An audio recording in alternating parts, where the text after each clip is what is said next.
শের বেড়িবাঁধের বেহাল দশা। ২০০৭ সালের ঘূর্ণিঝড় সিডর ও আইলার পর ক্ষতিগ্রস্ত বেড়িবাঁধগুলো আর সংস্কার করা হয়নি। ফলে কচা নদীতে দিন দিন বাড়ছে ভাঙনের মাত্রা। এখন বর্ষা মৌসুমে যা ভয়াবহ আকার ধারণ করেছে।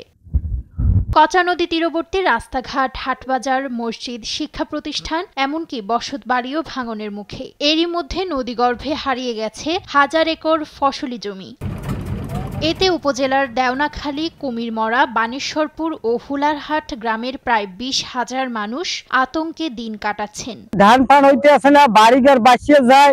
এই বড় নদীর পার একটু ভেরিবাগ কোনো কিছু নাই, যাতায়াত অসুবিধা তো আছেই এবং পানি বন্দী হয়ে পড়ে। যে পানি বৃদ্ধি হলে, নদীর পানি যখন বৃদ্ধি হয় তখন এবং বিভিন্ন ঘূর্ণিঝড় দুর্যোগের সময় মানুষ পানিবন্দী হয়ে যায় এবং গৃহপালিত যে পশু, তারপরে কৃষি জমি ক্ষতিগ্রস্ত হয়। একটু পানি হইলেই দেখা যায় যে আমার ঘরের পোতা পর্যন্ত ধুয়ে নামে যায়। নদী ভাঙনের ভয়াল থাবা থেকে গ্রামগুলোকে রক্ষা করতে পদক্ষেপ নেওয়া হচ্ছে বলে জানান পানি উন্নয়ন বোর্ডের নির্বাহী প্রকৌশলী। আমরা সম্প্রতি একটি ৩০ কিলোমিটার বাঁধ পুনর্বাসনের জন্য আমরা একটি প্রপোজাল পাঠাইছি।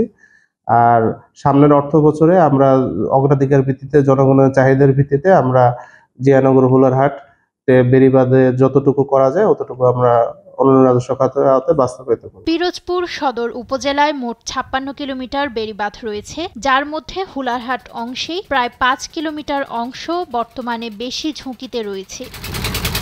নিউজ ডেস্ক, দেশ টিভি।